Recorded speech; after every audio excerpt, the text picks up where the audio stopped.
శ్రీ మాత్రే నమః. వీడియో చూసే ముందు ఒక చిన్న లైక్ చేసి ఛానల్కి సబ్స్క్రైబ్ చేసుకోండి. దీపారాధనకు చాలా దైవ శక్తి ఉంటుంది. ప్రతినిత్యం ఇంట్లో దీపారాధన చేసేటప్పుడు తప్పనిసరిగా కొన్ని విధి విధానాలని పాటించాలి. అప్పుడు మాత్రమే మీ పూజలకు సరైన పుణ్య ఫలితం లభిస్తుంది. అయితే ఇంట్లో దీపారాధన చేసేవారు ఖచ్చితంగా తెలుసుకోవలసిన కొన్ని ముఖ్యమైన నియమాల గురించి ఈ వీడియోలో తెలుసుకుందాం. మనకు ఎన్ని కష్టాలు వచ్చినా దేవుడిని పూజించడం మానకూడదు. ఆ దేవుడు మనల్ని, మన కుటుంబాల్ని రక్షిస్తాడు. అయితే ఇంట్లో దీపారాధన చేసే ఆడవారు తప్పకుండా కొన్ని విషయాలను తెలుసుకోవాలి. అప్పుడే మీరు చేసే పూజలకు పుణ్యం లభించి మీ కుటుంబానికి శ్రేయస్సు కలుగుతుంది. పూజ గదిని ఎల్లప్పుడూ శుభ్రంగా ఉంచుకోవాలి. పూజ గదిలో పొరపాటున కూడా ఎండిన పుష్పాలు ఉండకూడదు. ఎండిపోయిన పుష్పాలు ఉంటే మీ ఇంట్లోకి నెగిటివ్ ఎనర్జీ ప్రవేశిస్తుంది. దీపారాధన నూనె చాలా స్వచ్ఛంగా ఉండాలి. కల్తీ నూనెను దీపారాధనకు ఉపయోగిస్తే మీ పూజలకు ఎటువంటి ఫలితం లభించదు. బ్రహ్మ ముహూర్తంలో దీపారాధన చేస్తే విశేషమైన పుణ్య ఫలితం లభిస్తుంది. సూర్యోదయం కాకముందే దీపారాధన చేసుకోవాలి, లేదా సాయంత్రం 6 నుంచి 7 గంటల మధ్యలో దీపారాధన చేసుకోవచ్చు. స్వచ్ఛమైన దూది ఒత్తులతోనే దీపారాధన చేయాలి. అదేవిధంగా తామరకాడ ఒత్తులతో దీపారాధన చేస్తే మీ పూజలకు పుణ్య ఫలితం లభిస్తుంది. ఇంట్లో దీపారాధన చేసేటప్పుడు ఆవు నెయ్యి ఉపయోగిస్తే చాలా మంచిది. అదేవిధంగా నువ్వుల నూనె, కొబ్బరి నూనె కూడా ఉపయోగించవచ్చు. దేవుడి ముందు దీపం వెలిగించేటప్పుడు అగ్గిపుల్లను ఉపయోగించకూడదు. కర్పూరంతో కానీ అగరవత్తులతో కానీ దీపాన్ని వెలిగించాలి. పూజ గదిలో వెలిగించే దీపం ఎల్లప్పుడూ తూర్పు ముఖంగా ఉండాలి, లేదా ఉత్తర ముఖంగా ఉండాలి. అయితే ఎట్టి పరిస్థితుల్లోనూ దక్షిణ ముఖంగా దీపం పెట్టకూడదు. దీపం వెలిగించిన తర్వాత కనీసం 45 నిమిషాలు దీపం కొండెక్కకూడదు. ఎప్పుడైనా దీపం కొండెక్కితే మనసులో శివుడిని స్మరించుకొని కొత్త దీపాన్ని వెలిగించండి. ఇక వాస్తుశాస్త్రం ప్రకారం మన పూజ గదిని ఎల్లప్పుడూ ఈశాన్య దిక్కులోనే ఏర్పాటు చేసుకోవాలి. అనవసరమైన వస్తువులను పూజ గదిలో ఉంచకూడదు. పూజ గదిలో ఉండే దేవుని విగ్రహాలు ఎదురుగా ఉండకూడదు. ఇక ప్రతి ఒక్కరూ పూజ గదిలో తప్పనిసరిగా కులదేవత చిత్రపటాన్ని ఏర్పాటు చేసుకోవాలి. ఇక మీ పూజ గదిలో కనీసం 2 దీపాలు వెలిగించుకోవాలి. దేవుని పూజలో నైవేద్యం సమర్పించేటప్పుడు ప్లాస్టిక్ గిన్నెను ఉపయోగించకూడదు. ఇత్తడి ప్లేట్లో కానీ ఒక తమలపాకుపై కానీ దేవుడికి నైవేద్యాన్ని నివేదించాలి.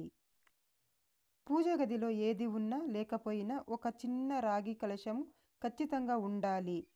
రాగి చెంబు నిండా నీళ్లు పోసి పూజ గదిలో పెట్టుకోండి. ప్రతిరోజు రాగి చెంబులో ఉన్న నీటిని మారుస్తూ దేవుడికి నమస్కారం చేసుకోండి. అలాగే ఒక చిన్న లక్ష్మీదేవి విగ్రహాన్ని తెచ్చుకొని మీ పూజ గదిలో పెట్టుకొని ప్రతి శుక్రవారం లక్ష్మీదేవికి పాలతో అభిషేకం చేయండి. ధనధాన్యాలకు కొరత ఏర్పడకుండా మీ ఇల్లంతా ఐశ్వర్యంతో నిండిపోతుంది. ఇక పూజ గదిని శుభ్రం చేసేటప్పుడు ఉప్పు నీటితో పూజ గదిని శుభ్రం చేసి పూజ గదిలో గంగా జలం కానీ పసుపు నీళ్లను కానీ చిలకరించాలి. ప్రతి గురువారం లేదా ప్రతి శనివారం నాడు పూజ గదిని శుభ్రం చేసుకోవాలి. ఇంట్లో దీపారాధన చేసేటప్పుడు తప్పనిసరిగా సాంబ్రాణి పొగను వేసుకోవాలి. అప్పుడే దేవుని ఆశీర్వాదం లభిస్తుంది. ఇక పూజ గదిలో వెలిగించే దీపం నేరుగా నేలపై పెట్టకూడదు. దీపం ప్రమిదం కింద ఒక చిన్న పళ్ళెం కానీ ఒక తమలపాకుని కానీ పెట్టుకోవాలి. రావి చెట్టులో త్రిమూర్తులు కొలువై ఉంటారు కాబట్టి ఇంట్లో దీపారాధన చేసేటప్పుడు రావి ఆకుపై దీపం వెలిగిస్తే త్రిమూర్తుల ఆశీర్వాదం తక్షణమే లభిస్తుంది. దీపారాధన చేసే సమయంలో ఖచ్చితంగా దైవ మంత్రాలను చదవాలి. మన హిందూ ధర్మాలలో దైవ మంత్రాలకు చాలా శక్తి ఉంటుంది. ఇంట్లో దీపారాధన చేసేటప్పుడు ముందుగా వినాయకునికి నమస్కారం చేసుకొని ఓం గం గణపతే నమః అనే మంత్రాన్ని 3 సార్లు చదివి దీపం వెలిగించాలి. గోవిందనామాలు చదువుతూ లేదా కనకదార స్తోత్రం చదువుతూ ఇంట్లో దీపారాధన చేసుకోవాలి. ఈ మంత్రాలు చదవలేని వారు ఓం భగవతే వాసుదేవాయ అని మంత్రాన్ని చదువుతూ దేవుడిని పూజించండి. దీపారాధన చేసే ఆడవారు ఎరుపు రంగు వస్త్రాలను ధరించి ఇంట్లో పూజ చేసుకుంటే మీ పూజలకు మంచి ఫలితం వస్తుంది. వివాహమైన ఆడవారు నైటీలు వేసుకొని పూజలు చెయ్యకూడదు. ఇక పురుషులు దీపారాధన చేసేటప్పుడు పంచ కట్టుకొని శరీరంపై చొక్కా లేకుండా దీపం వెలిగించాలి. మన హిందూ ధర్మశాస్త్రాల ప్రకారం ఆడవారు చేసే పూజల కన్నా మగవారు చేసే పూజలకే విశేషమైన పుణ్య ఫలితం దక్కుతుందట. ఎందుకంటే ఆడవారు చేసే దీపారాధనకు కేవలం తన భర్తకు అలాగే తన పిల్లలకు మాత్రమే యోగక్షేమాలు కలుగుతాయట. కానీ పురుషులు చేసే దీపారాధనకు మాత్రం తన కుటుంబం మొత్తానికి, తన తల్లిదండ్రులకు అలాగే తన అత్తమామలకు కూడా యోగక్షేమాలు ప్రాప్తిస్తాయట. సుమంగళి స్త్రీలు తప్పకుండా తులసి మొక్కను పూజించాలి.